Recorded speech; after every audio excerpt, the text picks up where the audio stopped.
Next, free radical की reaction में सबसे पहले रिएक्शन कौन सी पढ़ी अपन ने? फ्री रेडिकल डायमराइजेशन रिएक्शन में एक तो हुई Wurtz reaction, second intramolecular Wurtz कह सकता हूं मैं, ठीक है, या सिंपली वुड्स रिएक्शन कंप्लीट हुई है। नेक्स्ट आती है सेकेंड रिएक्शन, या इंट्रामोलिकुलर को अगर सेकेंड रिएक्शन मानते हो तो थर्ड रिएक्शन करता हूं, ठीक है। थर्ड रिएक्शन है Fittig reaction. Fittig reaction, Fittig reaction बहुत इजी है। Fittig reaction is analogous to Woods reaction।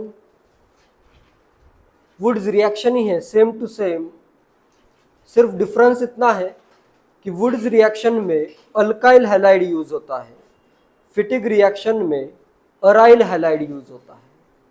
इतना ही डिफरेंस है। सिर्फ एक ही डिफरेंस क्या है, वुड्स रिएक्शन में अल्काइल हैलाइड यूज होता है, फिटिग रिएक्शन में अराइल हैलाइड मतलब हेलोजन एटम बेंजीन रिंग के साथ कंबाइंड रहेगा, ये यूज होगा, ठीक है। फर्स्ट पॉइंट लिखो, it is analogous to Wurtz reaction. It is analogous, analogous, analogous, analogy पता है सबको? एनालॉजी पढ़ा होगा ना, ऐसे आता है 3 के लिए 9, तो 4 के लिए नॉर्मली क्या आएगा, 16 आएगा। इसका स्क्वायर इधर लिखा तो इसका स्क्वायर इधर, नॉर्मली आएगा। ऐसे दो रहेंगे, एक ऐसे रहेगा, फिर अभी मैं कर सकता हूं 5 के लिए x, अभी तो कर सकते हो आंसर, क्या आएगा 25 आएगा। तो ये क्या है, एनालॉगस है, स्क्वायर किया स्क्वायर किया स्क्वायर किया, तो रिएक्शन एनालॉगस है, मतलब सेम टू सेम है, बस अल्काइल के जगह क्या आएगा, अराइल आएगा। लिखो, it is analogous to Wurtz reaction except, it is analogous to Wood's reaction except that it involves aryl halides in the place of alkyl halides. Expect that it involves aryl halides in place of alkyl halides.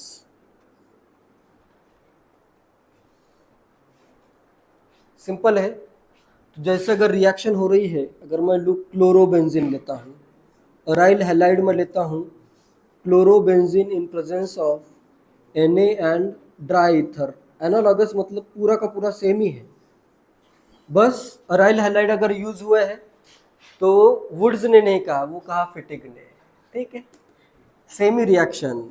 Woods ये कहना भूल गया तो फिटिग ने कहा कि ये मेरी रिएक्शन है, ठीक है।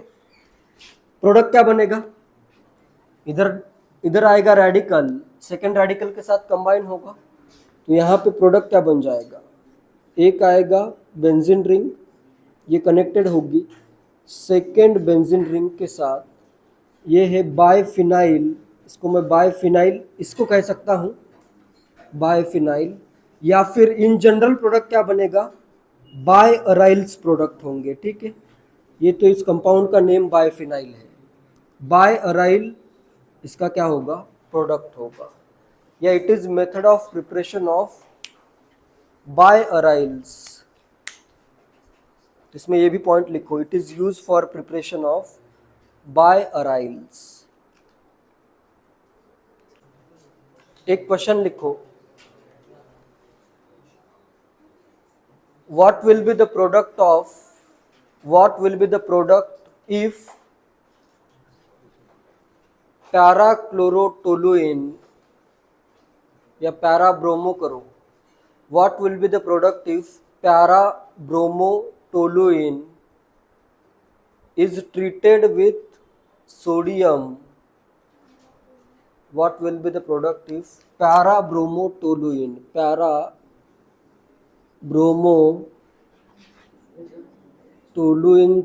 is treated with sodium in presence of diethyl ether, is treated with sodium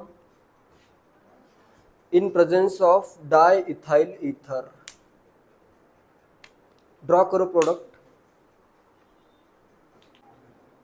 पैराब्रोमोटोलुइन है, तो मतलब टोलुइन अगर है तो उसके पैरा पोजीशन पे CH3 के पैरा पोजीशन पे मैं क्या करूंगा, इधर मैं कर देता हूँ Br, इधर मैं कर देता हूँ CH3, ये होगा। इसको मैं ट्रीट कर रहा हूँ सोडियम इन ड्राई ईथर या ड्राई इथाइल डाइथाइल ईथर है। क्या करना है, इधर रेडिकल फॉर्म होगा, ये कंबाइन हो जाएगा दूसरे के साथ, तो इधर एक रेडिकल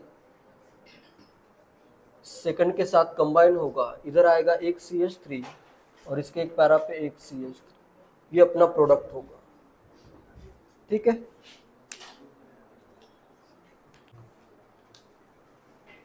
नेक्स्ट फिटिक रिएक्शन के बाद नेक्स्ट फोर्थ रिएक्शन है जिसमें डाइमराइजेशन से प्रोडक्ट बनता है, उसका नेम है Wurtz Fittig reaction. Fourth reaction में करता हूँ वुड्स फिटिक रिएक्शन। सोच समझ के भी तुम ये रिएक्शन खुद से भी लिख सकते हो, वुड्स भी है और फिटिक भी है। इसका मतलब क्या होगा, अल्काइल हैलाइड भी होगा, अराइल हैलाइड भी होगा, और दोनों से कंबाइन होके कुछ प्रोडक्ट बनेगा। ठीक है, तो इसमें देखो, this reaction combines Wurtz and Fittig reaction.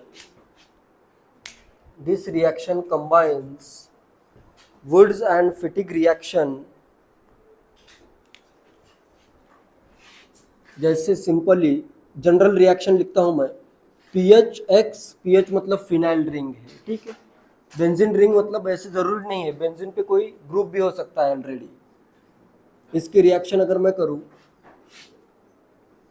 RX के साथ in presence of Na dry ether, R का रेडिकल PH का रेडिकल कंबाइन करता हूं, तो इधर क्या फॉर्म होगा, मेनली क्या फॉर्म करोगे, ये अगर रिएक्शन दी है, PH का रेडिकल कंबाइन होगा R के रेडिकल के साथ, एक ही प्रोडक्ट फॉर्म करना है तो ये प्रोडक्ट फॉर्म करोगे।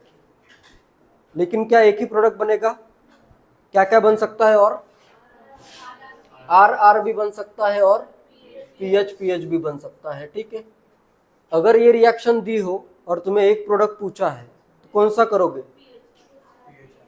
ये वाला प्रोडक्ट करोगे, क्योंकि अगर ये फॉर्म करना होता उसको तो ये वुड्स या फिटिक रिएक्शन का यूज कर लेता उसमें। ठीक है, इस टाइप से रिएक्शन दी है तो मेनली ये प्रोडक्ट बनाओ।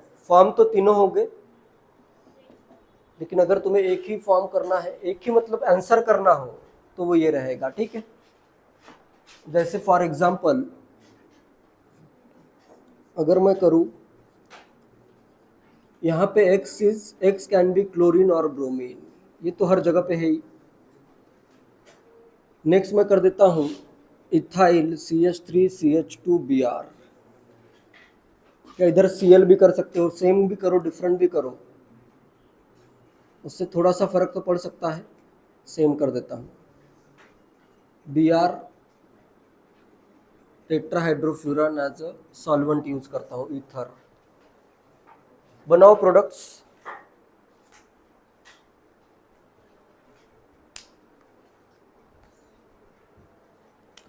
एंड ये नोट भी लिखो, generally mixture of products is formed. तो बहुत इजी है, एक तो क्या बनेगा, इधर आ जाएगा इथाइल, नेक्स्ट क्या बनेगा, ब्यूटेन बन सकता है, एंड नेक्स्ट बायफिनाइल भी बन सकता है। Mixture of products, generally mixture of product is obtained.